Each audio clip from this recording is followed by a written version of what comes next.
지난 시간에 우리가 요한계시록 12장을 배웠지요. 12장의 마지막 절은 용이 여자에게 분노에 돌아가서 하나님의 남은 자손, 곧 하나님의 계명과 예수 증거를 가진 자들로 더불어 싸우려고 돌아갔더라라고 하는 마지막 절을 우리가 끝으로 맺었습니다. 오늘은 그에 이어서 요한계시록 13장의 말씀인데요. 그 남은 자손과 싸울 그 구체적인 실제가 누구인가를 보여주는 아주 중요한 장면입니다. 우리를 남은 자손을 세우신 하나님께서 우리로 하여금 정말 맞부딪혀서 싸워야 하는 그 무서운 두 짐승의 정체를 우리가 올바로 알기를 바라시는 마음이 하나님의 마음이고요. 우리는 요한계시록 13장을 통해서 이 두 짐승의 정체를 보게 될 텐데 두려움이 아니라 우리와 함께 하시는 하나님께서 미리 결말을 보시고 우리의 연약함도 아시면서 미리 이 말씀으로 우리로 하여금 깨닫고 이겨내도록 하기를 바라시는 간절한 마음이 담긴 내용이거든요. 그래서 오늘 이 요한계시록 13장은 정말 마지막 시대를 살아가는 우리가 겪어야 하는 피할 수 없는 악과 선 사이의 대쟁투의 실제적인 세력들이거든요. 그래서 반드시 이 말씀을 깨달아 알 수 있어야 합니다. 그래서 두 그림에 보시다시피 두 짐승의 모습이 여기 나옵니다. 그런데 우리는 전체적인 큰 그림을 통해서 내용을 파악하는 것이 중요하다고 생각합니다. 그것이 성경 묵상을 하는 중요한 방법이에요. 백두산에 올라갔을 때 비행기를 타고 큰 그림으로 전체를 보는 것이 필요하고, 그리고 배낭을 메고 우리가 스스로 백두산 골목골목을 찾아서 확인할 때 우리가 정확하게 그 백두산의 모습, 형체를 알 수 있는 것과 마찬가지로 우리 요한계시록 13장도 큰 그림으로 먼저 보고요. 그리고 우리가 작은 부분을 하나님의 속마음의 관점으로 살펴보게 될 때 우리는 이 예언의 말씀을 확실하게 이해할 수 있다고 봅니다. 그래서 요한계시록 13장을 우리가 두 부분으로 나누어서 볼 수 있는데요. 첫 번째, 전반부에는 바다에서 올라오는 한 짐승에 대해서 이야기가 전개되어 나옵니다. 그러면서 예수님께서는 우리에게 명령을 주셔요. 오직 예수 부분에서 말씀을 주시는데 귀가 있거든 들을지어다 라고 하는 예수님의 우리를 향한 간절한 호소가 있고요. 그리고 우리에게 명령을 주셔요. 어떤 명령인가요? 인내로 믿음을 가지고 이겨내라 라고 하는 명령이 주어져 있고요. 그럴 때 우리에게 어떤 약속을 주시는가? 칼로 죽이는 자는 자기도 마땅히 칼에 죽게 하겠다라고 하는 우리를 핍박하는 세력들을 하나님께서 손수 응징하시겠다라고 하는 약속이 담겨 있습니다. 그리고 후반부에는 이제 땅에서 올라오는 짐승이 있죠. 그 짐승, 무서운 짐승의 세력을 묘사하고 나서 바다의 짐승과 땅에서 오는 두 짐승은 우리가 피할 수 없는, 우리가 맞닥뜨려야 하는 그런 세력들이에요. 그래서 우리가 그런 무서운 세력들과 함께 대할 수밖에 없는 형편과 처지에 있을지라도 하나님은 반드시 이길 방법을 주신다는 것이죠. 그것이 바로 그 짐승의 수를 세어보라 라고 하는 명령이 주어졌습니다. 666의 그 짐승의 수를 세어보라라는 거죠. 그런데 하나님은 우리 스스로는 알 수 없으니까 하나님의 지혜, 성령의 지혜와 계시를 허락해 주시겠다는 것입니다. 그래서 우리는 하나님의 지혜를 간구하는 간절한 마음으로 또 하나님의 우리를 향한 그 사랑을 깊은 속마음을 이해하고자 하는 간절한 마음으로 오늘 계시록 13장을 같이 공부하는, 그래서 그 뜻을 깨닫고 감사하는 시간이 되기를 바랍니다. 네, 이제 1절부터 들어가 볼까요? 네. 1절 내가 보니 바다에서 한 짐승이 나오는데 뿔이 열이요 머리가 일곱이라. 그 뿔에는 열 멸관이 있고 그 머리들에는 신성 모독하는 이름들이 있더라. 이거 기억하세요. 그 머리들에는 무슨 이름이 있다고요? 신성 일곱. 모독하는 이름들이 있습니다. 예, 그림으로 이해하시면 더 좋겠죠? 바다의 짐승이에요. 뿔이 열이 있고요. 열, 열. 머리가 일곱 있습니다. 그 뿔에는 열 면류관이 있고요. 그 머리들에는 신성 모독하는 이름들이 있다라는 것입니다. 이것이 바다 짐승의 아주 중요한 정체예요. 신성 모독하는 이름들이 있습니다. 근데 이 짐승은 어떻게 생겼어요? 표범과 비슷하고요. 전체 모습은 표범과 비슷해요. 그 발은 어때요? 곰에 밝았고 곰의 발 같고요. 그 입은 타자 입 같은데 사자의 입 같아요. 그런데 용이 자기 능력과 보좌와 큰 권세를 이 바다 짐승에게 주었다라는 것입니다. 이것이 바로 용의 능력과 보좌와 큰 권세를 가진 존재가 바로 바다 짐승이라는 것입니다. 네. 그의 머리 하나가 상하여 죽게 된 것 같더니 그 죽게 되었던 상처가 나음에 온 땅이 이상히 여겨 짐승을 따르겠다라고 하는 하나님의 예언의 말씀입니다.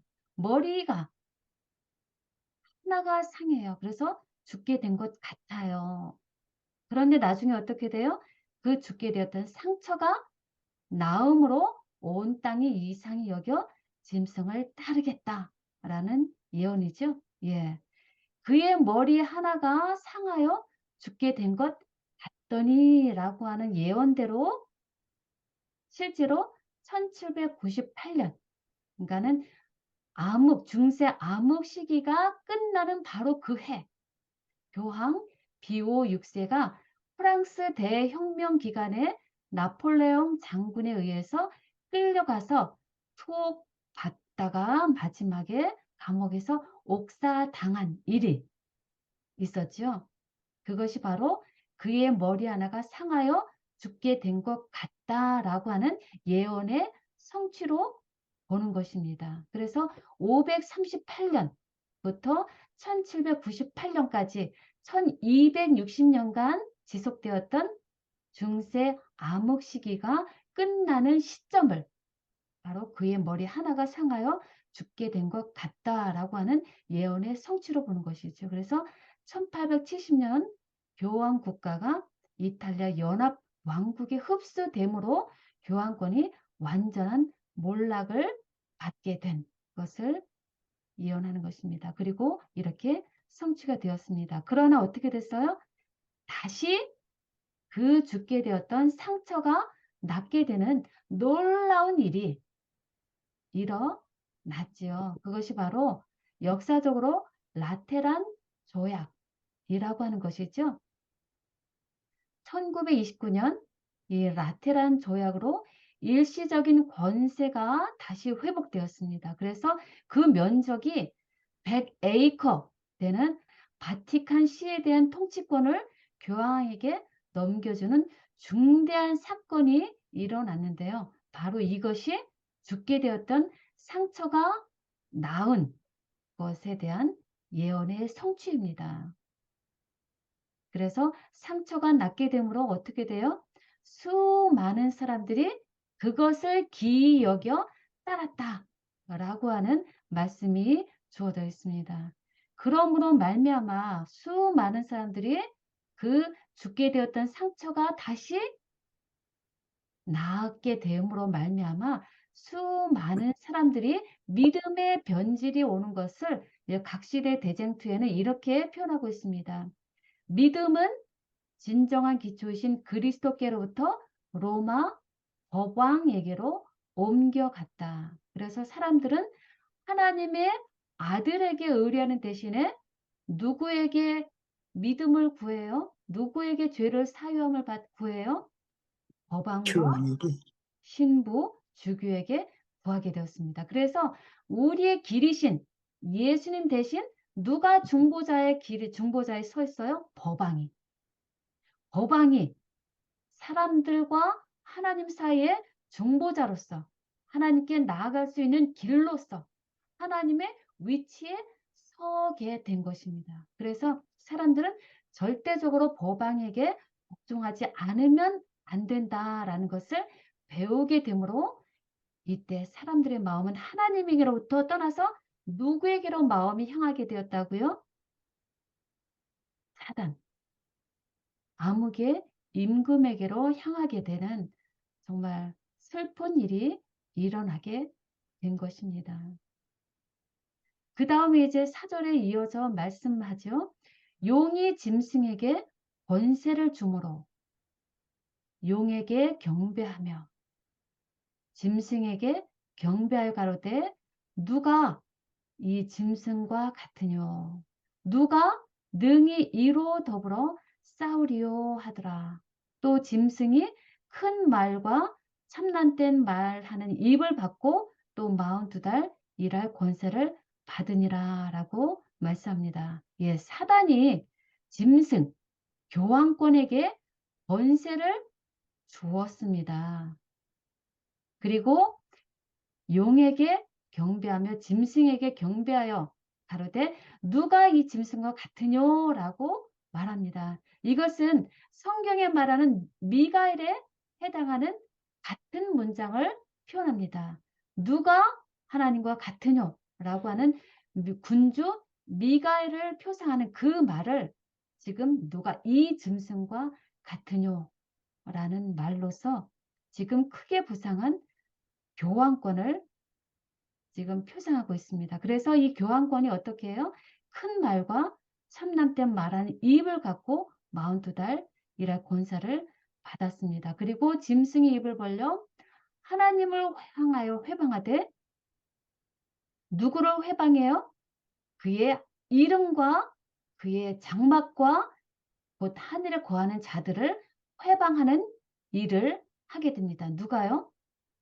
짐승인 교황권이 입을 벌려서 하나님을 회방하고요. 하나님의 이름과 그리고 하나님의 장막, 성소, 그리고 하늘에 거하는 자들, 즉 하나님의 백성들을 회방하는 일을 이 짐승인 교황권이 한다라는 것입니다. 그래서 짐승이 권세를 받아서 성도들과 싸워 이기게 되고요. 각 족속과 백성과 방언과 나라를 다스리는 권세도 용으로부터 받았습니다. 그러므로 죽임을 당한 어린 양의 생명책에 창세 이후로 농명되지 못하고 이 땅에 사는 자들은 짐승에게 경배하리라 라는 것이 본문의 말씀인데요. 우리 지금 요한계시록 13장의 예언을 우리가 이해하려면 반드시 우리는 구약에 있는 다니엘 7장의 예언을 바르게 이해하고 아는 것이 반드시 필수적이에요. 왜냐하면 다니엘과 요한계시록은 한 책이다 라고도 말씀을 합니다. 그래서 다니엘은 예언이고요. 요한계시록은 계시로 깨달아 알 수 있도록 주신 것이기 때문에 다니엘 7장과 요한계시록 13장은 같이 나간다고 보시면 됩니다. 그래서 다니엘 7장을 보시면 여러분들도 아시겠지만 타자와 곰과 표범과 그리고 아주 이상한 괴물이 네 동물이 나옵니다. 그리고 10뿔이 나오게 되고요. 10뿔 중에서 하나가 작은 뿔로 변질되는 그런 모습을 다니엘 7장에서 예언하고 있는데요. 우리 다니엘 7장에는 네 짐승과 요한계시록 13장 오늘 본문에 보실 첫 번째 바다 짐승을 비교하면서 이해하시면 더 쉽으리라 생각합니다. 이것은 1, 2, 3 말씀 묵상 교재에도 있거든요. 나중에 여러분들 눈으로 확인해 보시면 좋겠습니다. 교재에 있습니다. 네, 먼저 다니엘 7장에 보면 네 짐승이 나오지요. 사자, 곰, 표범, 열뿔을 가진 괴물이 나옵니다. 마찬가지로 계시록 13장에 나오는 첫 번째 바다 짐승은 이 다니엘 7장에 나오는 네 짐승을 합친 아주 이상한 괴물인데요. 복합 괴물이라고 우리가 정의하면 좋을 것 같아요. 복합적인 모든 것을 네 짐승의 특성과 속성을 가진 짐승입니다. 그래서 복합 짐승. 예, 그래서 사자의 입을 가졌고요. 몸에 발을 가졌고 표범과 비슷하고 뿌리 열이 있는, 그래서 머리가 동일하게 7인 복합 짐승입니다. 그래서 바벨론, 메데 바사, 그리고 헬라, 그리스, 그리고 로마를 걸쳐서 열국, 그리고 작은 뿔을 가진 로마 제국을 표상하는 복합 성격, 이렇게 보시면 되고요. 이제 더 자세히 보게 되면요. 네, 똑같이 아주 동일하게 하나님이 반복해서 우리에게 정확히 깨닫게 하셨습니다. 그래서 바다에서 나왔고요. 짐승들 이렇게 네 모습을 표현하고 있고요. 그리고 입을 한번 우리 여기서부터 아주 중요합니다. 어떤 입을 가졌나요? 큰 말을 하는 짐승이에요. 큰 권세. 그리고 그 생명이 죽었다가 다시 상처가 낫게 되었다. 동일하지요? 그리고 그 짐승의 힘은 동류보다 강합니다. 그래서 누가 능히 이로 더불어 싸우리오 라고 묘사되어 있고요. 그리고 큰 말하는 입이 삼남된 말, 신성 모독하는 말을 하는 입을 갖고 있고요. 그리고 힘이 아주 동료보다 강하다라고 써 있고요. 그리고 공격은 누구를 공격을 해요? 공격의 대상은 하나님의 성도들입니다. 하나님의 성도들과 더불어 싸워 이기게 되는 짐승이 바로 이 13장의 짐승이라는 것입니다. 그리고 하나님을 대적해요. 지극히 높으신 자를 입을 벌려 하나님을 향하여 회방합니다. 얼마 동안요? 다니엘 7장에는 한때, 두때, 반때라고 했고요. 여기서 42달 동안 성도들을 핍박하겠다라고 동일하게 반복적으로 기록해 놓았습니다. 그러면 이제 더 자세히 들어갑니다. 이 지금 바다 짐승의 정체가 누구인가를 교재에 이렇게 기록해 놓았습니다. 12가지를 정확하게 우리가 깨달아 알면 됩니다. 먼저 첫 번째 여기 그림대로 보시면요. 이 바다 짐승은 서부 유럽에서 일어납니다. 구체적으로 로마지요. 로마에서 일어난 세력입니다. 그리고 로마의 분열 이후에 강성해지는 세력입니다. 그 중에서 세 뿔을 뽑아버리는 세력입니다. 10개 중에서 세 뿔을 뽑아버렸죠.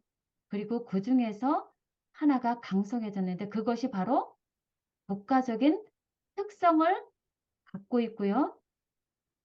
이 작은 뿔은 열 뿔과는 달리 종교적인 속성을 가졌습니다. 이것이 바로 작은 뿔의 세력이라는 것입니다. 작은 뿔 교환권에 대해서 지금 우리가 배우고 있는 것입니다. 그래서 열 뿔과는 달리 종교적인 속성을 갖고 있고요. 하나님을 대적하는 참남된 말을 합니다. 그리고 성도들을 핍박하고요. 중요한 거 때와 법을 변경코자 합니다. 그리고 얼마 동안요? 한 때와 두 때와 반 때 동안에 전성기를 누리면서 성도들을 핍박합니다. 권세를 빼앗겼어요. 그러나 다시 회복해서 보존되어서 다시 생명이 일어난 부활을 하게 된 존재. 그것이 바로 작은 뿔 세력이라는 것입니다. 이것만으로도 우리는 확실하게 그 세력이 누구인지를 알 수 있습니다. 바로 이 모든 12 특성을 만족시키는 존재는 오로지 교황권, 로마 교황입니다. 그러나 그것도 모자라서 우리가 못 깨달을까 봐 마지막 최후로 우리에게 주신 마지막 힌트가 바로 이 13번째예요. 뭐죠? 오늘 계시록 13장에 나오게 되는 그 수가 바로 666 이라 라는 것입니다. 하나님은 이렇게 자상하셔서요. 우리로 하여금 어떻게든지 하나님을 대적하는 세력, 우리를 핍박하는 그 세력의 존재가 어떤 존재인지를 반드시 깨닫고 그와 대적해서 이겨내기를 간절히 바라시는 마음 때문에 이렇게 다니엘과 요한계시를 통해서 반복적으로 우리에게 깨달음을 주시고자 하십니다. 그중에서 때와 법을 변개코자 하는 그 모습을 우리 여기서 보게 되는데요. 하나님의 십계명입니다. 하나님의 계명을 변개코자 하는 교황권의 세력. 그중에서 두 번째 십계명 우상을 만들지 말고 그것을 섬기지 말라라고 하는 두 번째 계명을 삭제해 버렸죠. 그러므로 어떻게 돼요? 삭제한 대신에 마지막 10번째 계명을 둘로 나누어 버렸습니다. 10개로 채우기 위해서.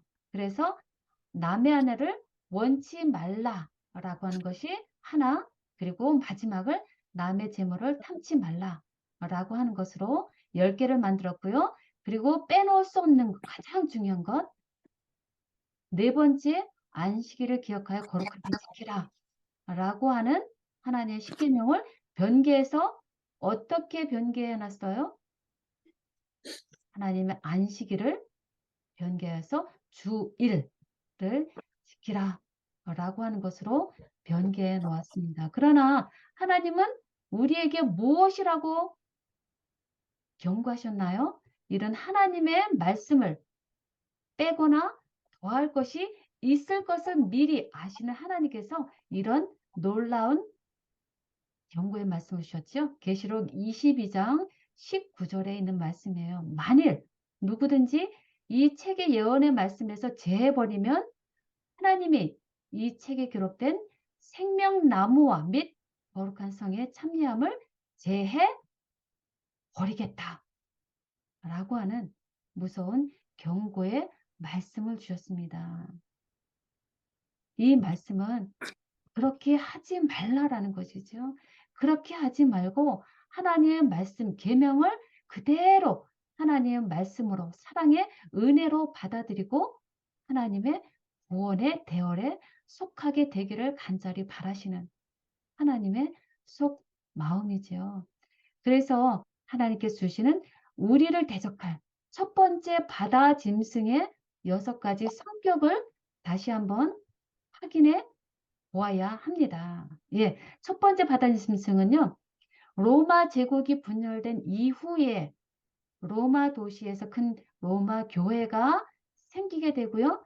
그 로마 교회 감독이 점점 힘이 커져서 결국 전 세계를 지배하게 된 세력입니다. 그래서 온 땅이 이성이 여길 정도로 따르는 전 세계적 교인 수가 가장 많은 종교적 국가입니다. 용으로부터 권세를 받아서 42달, 한때, 두때, 반때, 1260일 동안 성경의 진리들을 변질시킬 세력입니다. 538년부터 1798년까지 성도를 핍박한 세력입니다. 계시록 13장의 첫 번째 바다 짐승은 다니엘 7장 작은 뿔이 부활해서 다시 살아난 것입니다. 그래서 이 계시록 13장과 다니엘 7장의 작은 뿔은 동일 국가입니다. 그러므로 첫 번째 바다 짐승은 정체는 뭐예요?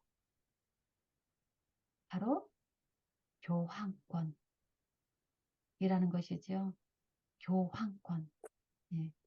그 교황권을 보여주시고자 하나님은 이렇게 여러 가지 예언으로 상징으로 우리에게 말씀하셨습니다. 그래서 그림에 보시다시피 머리 하나가 상하여 죽게 되었던 상처가 나으니까 어떻게 돼요? 온 땅이 이상히 여겨서 짐승을 따르는 일들이 우리는 얼마나 뉴스에서 많이 보게 되나요? 수많은 사람들이 이 짐승 교환권을 따르는 일들이 일어나고 있습니다. 정말 놀라운 일이죠. 예언대로 그대로 성취되는 모습을 우리는 지금 보고 있는 것입니다. 그런데 그 실질적인 세력은 어떤 세력이라고요? 그 세력은 중세 암흑기 시대에 하나님의 성도들을 무수히 투옥했고 핍박했고 고난과 죽음으로 몰아갔던 장본인들입니다. 그러나 역사는 반복되어서 그 세력이 다시 마지막 시대에 동일한 세력으로 마지막 시대의 남은 자손을 향해서 동일한 세력으로 그 일을 이루어 갈 것이라 라고 하는 것이 지금 우리에게 주시는 예언입니다. 그러나 하나님은 뭐라고 하셔요? 누구든지 귀가 있거든 들을지어다 라고 말씀하세요. 이 예언을 미리 보게 하심으로 말미암아 깨달아 들을지어다 알라라고 말씀하셔요. 이 말씀에 귀 기울여 마음으로 받아들이고 깨어서 일어나라라고 하는 간절한 호소가 바로 귀가 있거든 들을지어다 라고 하는 예수님의 마음이에요. 그리고 어떤 말씀을 주셨어요? 성도들의 인내와 믿음을 가지고 지켜라 라는 것이에요. 사로잡는 자는 사로잡힐 것이라 라고 하세요. 투옥이 있을 것이고요. 고난과 죽음이 있을 것이다. 그러니 억지로 그것에서 피하려고 애쓰지 말라라는 것입니다. 하나님을 따르는 자에게 고난이 있을 것이니 그것을 따르라라는 것입니다. 자기의 십자가를 지고 따르라라는 것입니다. 그러나 하나님은 어떤 약속을 주세요? 내가 반드시 너희들을 칼로 죽이는 자는 반드시 하나님의 칼에 의해서 죽임을 당하는 일이 있게 되겠다라는 것입니다. 응징을 반드시 하겠다라고 하는 약속을 믿으시라는 것입니다. 그러므로 우리는 그런 하나님께서 응징하시겠다. 재림으로 말미암아 우리를 보상하시고 악인들을 보응 징벌하시겠다라고 하는 약속을 믿으시길 바랍니다. 그리고 이제 두 번째 짐승입니다. 그것은 땅의 짐승이에요. 네, 11절부터 시작됩니다. 내가 보매 또 다른 짐승이 땅에서 올라오니 새끼 양같이 두 뿔이 있고 용처럼 말하더라. 저가 먼저 나온 짐승의 모든 권세를 그 앞에서 행하고 땅과 땅에 거하는 자들로 처음 짐승에게 경배하기니 곧 죽게 되었던 상처가 나은 자니라 라는 말씀으로 시작하는데요. 자, 요번에는 땅에서 나오는 짐승이에요. 아까 바다 짐승은 수많은 무리 가운데 바다는 수많은 사람들이 있는 것을 상징하죠. 그래서 밀집되었던 유럽 땅에서 나왔던 짐승이라면 지금 두 번째 짐승은 땅에서 나오는 짐승이에요. 이 땅이라는 것은 사람이 많지 않은 황무지와 같은 그런 곳을 말합니다. 그래서 그 사람이 많지 않은 곳에서 어떤 짐승이 나타나요? 이번에는 아주 첫 번째 짐승과는 다른 모습으로 나타나요. 새끼 양 같아요. 새끼 양. 젊고요. 그리고 양과 같이 온순한 특성을 가진 짐승이에요. 그런데 희한하게 이 양에게는 무엇이 있어요? 두 뿔이 있다라고 말합니다. 뿔이라는 것은 힘을 나타내죠. 힘이 있습니다. 그런데 첫 번째 이 양이 올라올 때는 두 뿔이 있다라는 것은 시민의 자유와 종교의 자유를 가진 특성을 말합니다. 그래서 이 두 뿔을 가진 짐승이 올라왔는데 처음에는 이런 모습으로 나왔는데 나중에 어떻게 변화가 된다고요? 나중에는 무서운 용과 같은 모습으로 변질된다라는 것입니다. 어떻게 알아요? 용처럼 말하더라 라고 말하고 있잖아요. 그래서 저가 먼저 나온 짐승, 그러니까는 교황권이죠.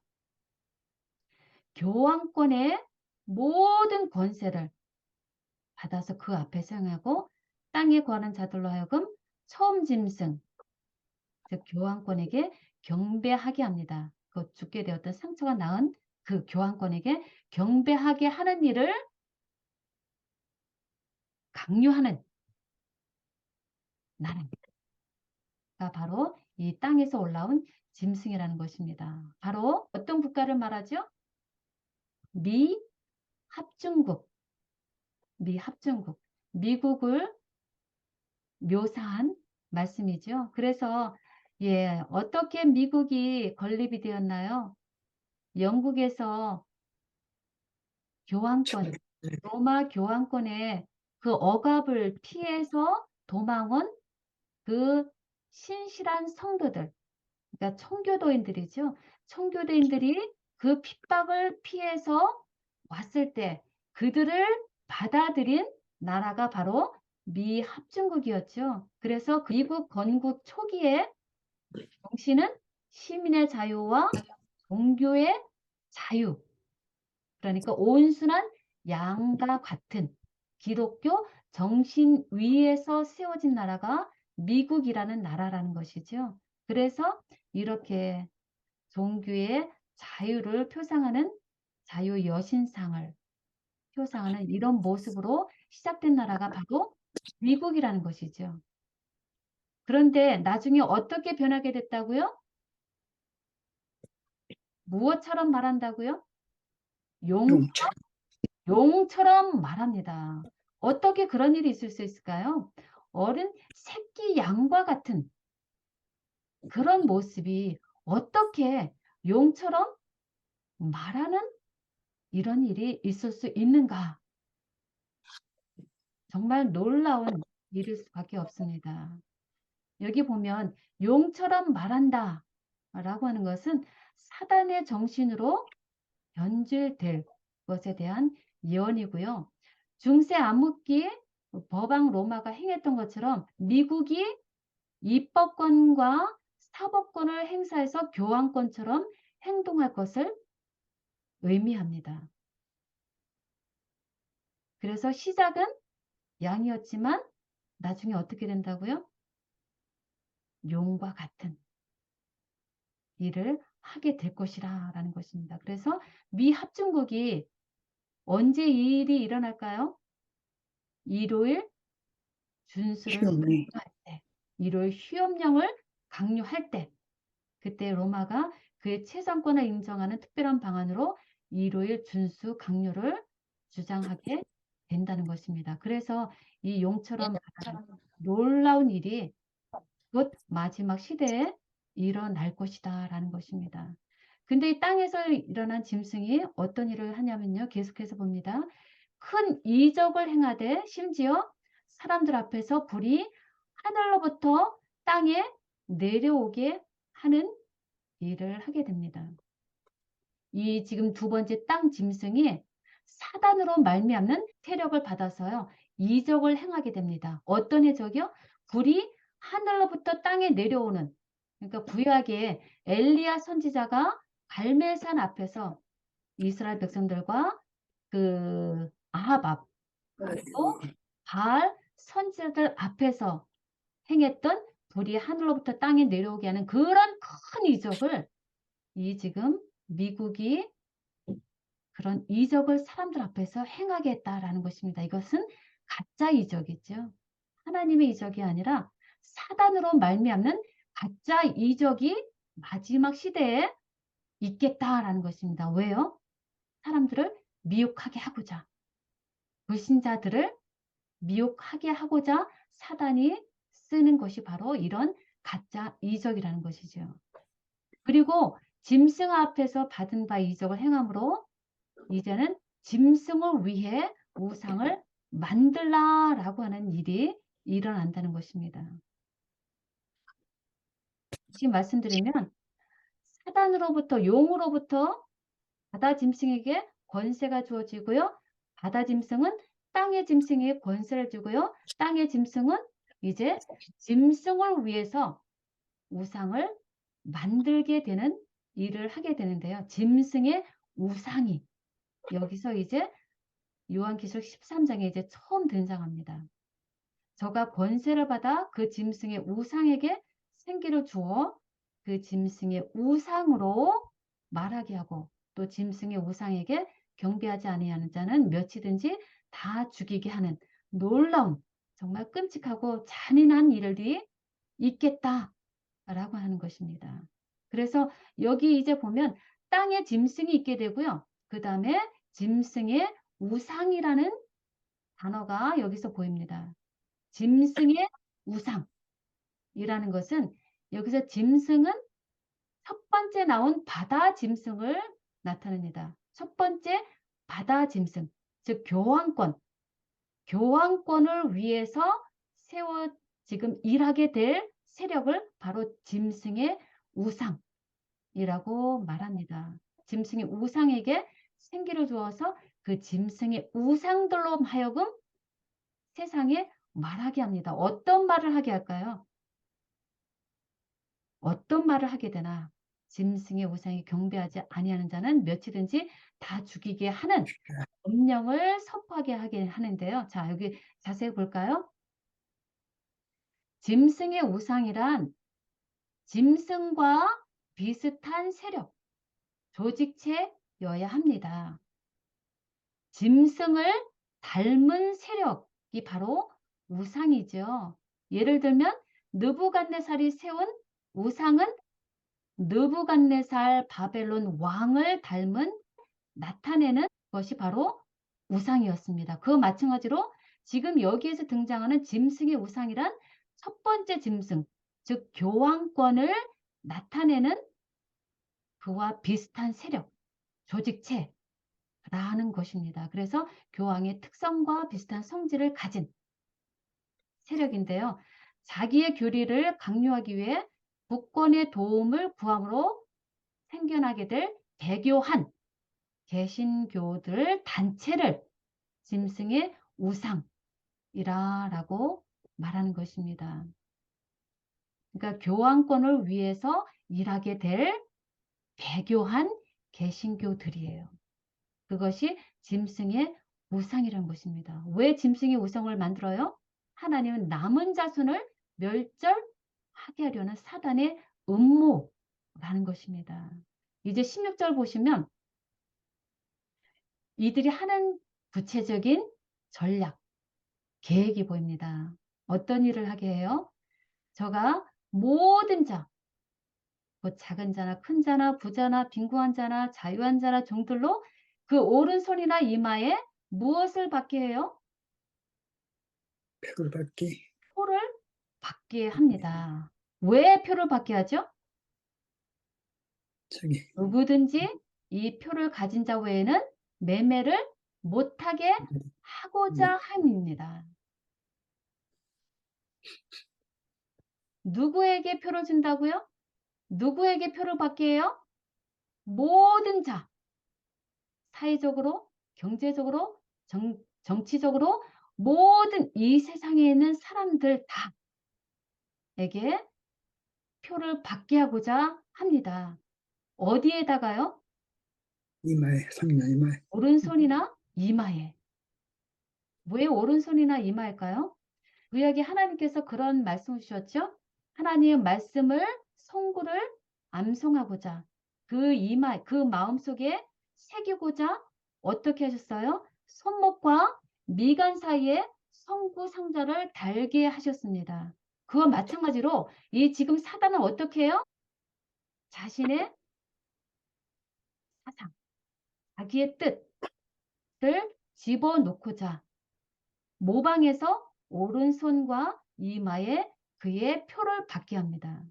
그래서 오른손이라는 것은 행동을 표시하고요. 이마는 우리의 마음, 믿음, 생각을 뜻하죠. 오른손이라는 것은 우리가 뜻을 동의하진 않지만 강제적으로 복종할 수밖에 없는 것을 뜻하고요. 이마에 표를 받는 것은 사단의 뜻에 복종해서 사단의 뜻에 동의해서 받는 것을 의미합니다. 그래서 오른손이나 이마에 표를 받게 합니다. 그런데 그 표는 뭐라고요?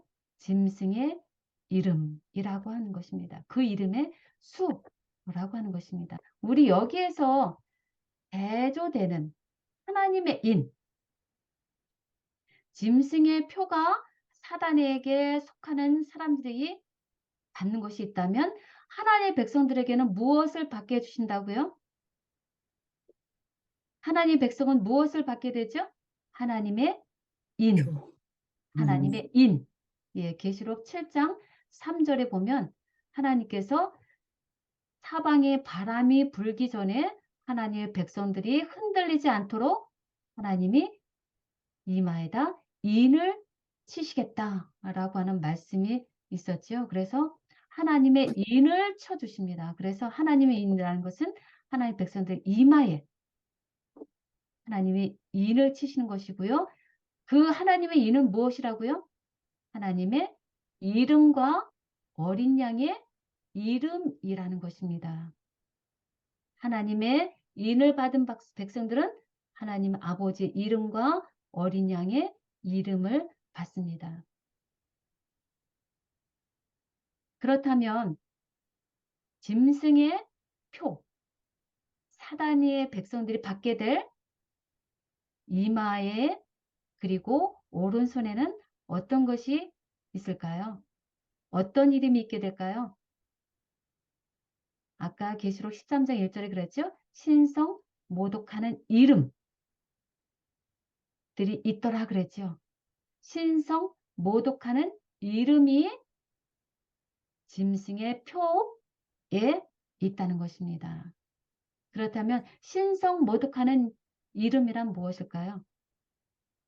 신성 모독이라는 것은 하나님을 대적하는 것이죠. 하나님과 동등됨을 취하는 것이죠. 그래서 하나님과 나는 하나다. 나는 하나님의 아들의 대리자다. 라고 하는 것이 신성 모독이라고 할 수 있는 것이죠. 그래서 이제 그것은 나중에 결론으로 하게 되고요. 두 번째 땅 짐승의 6가지 성격을 다시 한번 확인해 봅니다. 첫 번째 바다 짐승과는 다르게 아무런 경배도 받지 않고요. 첫째 짐승과 동맹을 주고받는 정치적인 세력이고요. 누가 팔 수 있고 살 수 있는지를 결정할 수 있는 경제적인 세력이고요. 몇이든지 다 죽일 수 있는 군사적인 세력이고요. 역사가 없는 신대륙에서 올라온 땅의 나라이고요. 새끼 양처럼 처음에는 기독교 정신으로 시작했는데 지금은 군사, 경제, 정치 모든 면에서 용처럼 말하는 초강대국입니다. 그럼 어디 나라일까요? 이 6개를 해당하는 나라가 어떤 나라였죠? 유일하게 미국. 미국밖에 없습니다. 예. 이 모든 6가지의 해당 사항은 미국밖에 없습니다. 그러므로 이 두 번째 땅 짐승, 미국이 사단의 일을 하겠다라는 것입니다. 그런데 지금 온 세상에는 하나님의 은혜가 있지 않느냐. 하나님의 십계명이 그렇게 중요한가? 하나님의 은혜가 먼저 한다라고 하는 주장을 펼치는 사람이 있습니다. 그러면 하나님의 은혜가 하나님의 계명을 폐지할까요? 하나님의 은혜면 하나님의 계명을 지키지 않아도 되는가요? 절대 그럴 수 없습니다. 하나님의 계명은 예수님의 재림 때까지, 그리고 우리가 하늘나라에서 새 하늘 새 땅에 가서도 영원히 지켜야 할 것이 바로 하나님의 계명인 것이지요. 그런데 지금 이 교황권과 미국과 배도한 개신교들은 하나님의 계명, 네 번째 계명, 안식일 계명을 폐지하려고 하는, 짓밟는 그런 무도한 일들이 지금 벌어지고 있다는 것입니다. 하나님이 그것을 우리로 하여금 지켜보라고 하는 것입니다. 세상에서 그런 일이 일어나고 있나요? 너무나 그런 일들이 진행되고 있습니다. 그런데 하나님은 말씀하세요. 누구든지 이 이름을 알라라는 것입니다. 18절입니다. 지혜가 여기 있으니 성령 있는 자는 그 짐승의 수를 어떻게 하라고요? 세어보라. 라고, 이건 명령이에요. 그 짐승의 수를 세어보라. 그리고 깨달아 알라라는 것이죠. 왜요? 그 수는 사람의 수니 666이라 66. 라고 말씀합니다. 예. 지혜와 계시의 영, 성령을 간구해서 분별력을 가지고 짐승의 수를 세어보라라는 것입니다. 이 666이라는 것은 경배를 강요하기 위해서 사고 팔 수 있는 인간의 기본 매매권을 제한하는 데 사용하는 짐승의 표라는 것입니다. 그래서 세계 평화를 추구한다는 명분 하에 일요일 강제 휴업령이 있을 것이고요. 그것을 하나님의 백성들을 핍박하는 짐승의 표를 강요하면서 그것을 거부하는 자에게는 사법적 형벌, 즉 죽음까지도 받게 될 것이라 라고 하는 예언의 말씀입니다. 666이라는 것은 Vicarious Filii Dei 라고 하는 라틴어인데요. 하나님의 아들의 대리자라고 하는 뜻이 담긴 것입니다. 그래서 뭐예요? 이거는 그 머리들에는 신성 모독하는 이름이 있더라 라고 한 대로 하나님의 아들의 대리자라고 스스로 자칭하는 것이야말로 신성 모독이라는 것이죠. 그래서 이 뜻을 라틴어 숫자로 풀어서 보면 다 합하면 바로 666이라는 것이죠. 그래서 이것이 과거 천주교 교황을 지칭하는 이름의 공식 칭호였는데요. 1978년부터는 이것이 없어졌다고 합니다. 그러나 1915년 카톨릭 잡지에 보면 이것이 비카리오스 필리 데이 라는 것이 기록이 되어 있다라고 천주교 잡지에도 기록이 되어 있습니다. 여기까지 우리가 보신 내용들은 그 초점은, 핵심은 예배의 대상이 누구인가, 그것이 초점이죠. 그래서 창세기부터 가인과 아벨 사이에서 그 경배 대상이 누구인가에 따라서 그 싸움이 있었던 것처럼 이제 열왕기 상에서 엘리야 시대 때 또 계속 진행이 되었고요. 그래서 엘리야가 말했죠. 어느 때까지 머뭇머뭇하려느냐. 여호와가 만일 하나님이면 그를 쫓고 바알이 만일 하나님이면 그를 쫓을지니라 라고 하는 그런 예배, 하나님과 사단 사이의 선과 악 사이의 대쟁투가 계속 있었음을 우리는 알고 있고요. 그리고 다니엘서에서도 다니엘 3장에 보면 느부갓네살 왕의 명령에서 누구든지 엎드려 절하지 아니한 자는 즉시 극렬히 타는 불무에 던져 넣으리라 라고 하는 무서운 명령이 또 한 번 주어졌음을 성경은 기록하고 있습니다. 그래서 지금 우리가 배우는 이 짐승의 표라고 하는 것은 마지막 대환란인데요. 그러니까 제2의 두라 평지 사건이 될 것이라는 것이죠. 그래서 그런 무서운 협박 아래 다니엘의 세 친구들이 무슨 일이 있을지라도 나의 참 하나님을 경배하는 일을 끝까지 포기하지 않겠다라고 하는 그런 믿음으로 나아간 것이 하나님께서 우리에게 보여주고자 하는 말씀의 요점이라고 생각합니다. 그래서 우리도 어떤 협박과 어떤 핍박이 있을지라도 우리의 생명을 주장하신 하나님만을 선택하기를 바라시는 것이죠. 그래서 이제는 우리의 선택이 남아 있습니다. 하나님은 이미 우리를 위해서 십자가에 달려 돌아가셨고요. 죽으시고 부활하심으로 말미암아 우리를 위한 구원은 이미 이뤄 놓으셨습니다.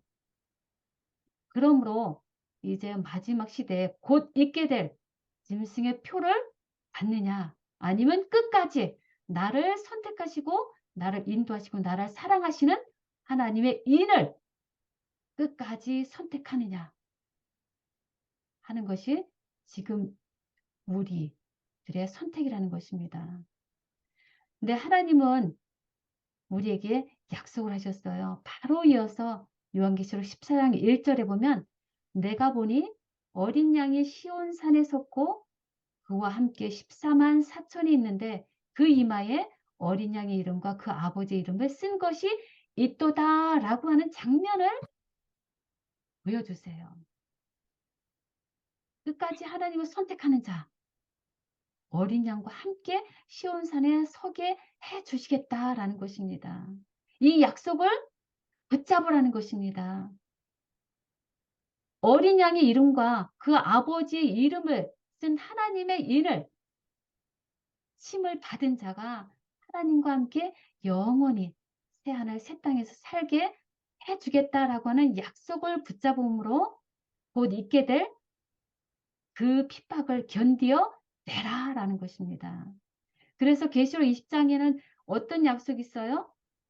짐승과 그 우상에 경배하지 않은 자들, 이마와 손에 그 표를 받지 아니한 자들에게 어떤 약속이 주어졌어요? 어떤 약속이 주어졌죠?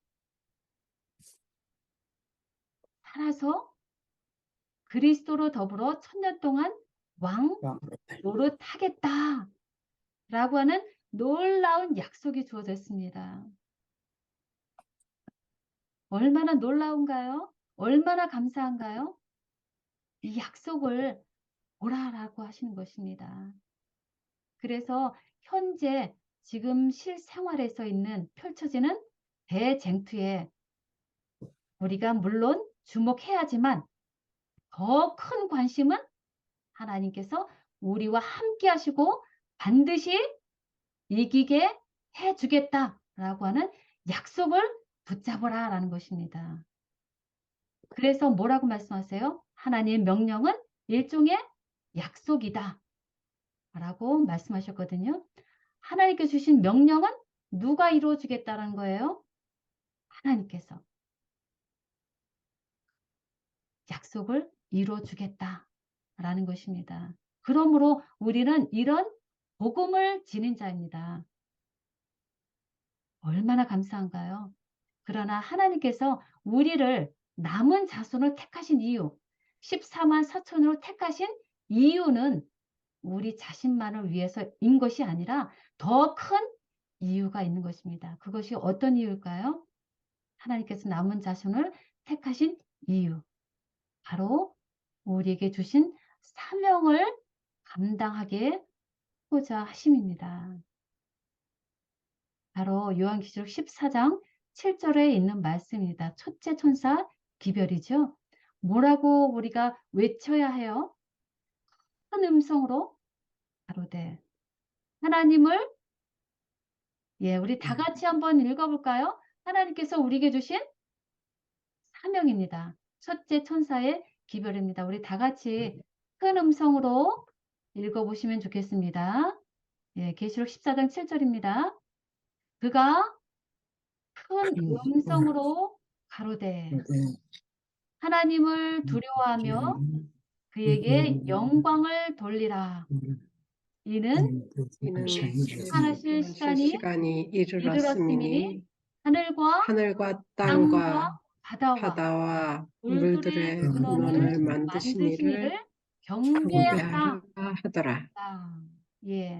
하나님께서 이것이 우리에게 지금 주신 가장 중요한 사명이라는 것이죠. 그래서 영원한 복음, 우리 다음에 이제 배우게 될 것인데, 첫째 천사의 기별로 우리에게 가장 먼저 주신 기별이, 우리가 해야 할 사명이 바로 이것이라는 것입니다. 누구를 경배하여? 누구에게 경배하고 누구를 영광을 돌려요? 하나님. 하나님을 두려워하고 하나님께 영광을 돌리고 하나님을 경배하는 일을 우리로 먼저 하고 온 세상에 전하는 그런 하나님의 복음의 빛의 전달자로서 충실히 살기를 바라시는 마음이 하나님의 속마음이라는 것입니다. 그래서 오늘 그 속마음을 우리 마음속 깊이 다시 한번 확인하고요. 그 말씀대로 할 수 있는 만큼 최선을 다해서 내 이웃과 내 가족과 교회 그리고 하나님을 모르는 이웃들에게 이 하나님의 복음을 전달하는 축복된 우리 모든 가족이 되시기를 바라면서 오늘 말씀 나누어 봤습니다. 오늘 이 말씀에 하나님께서 우리에게 말씀의 복을 주신 줄 믿고 또 감사드립니다.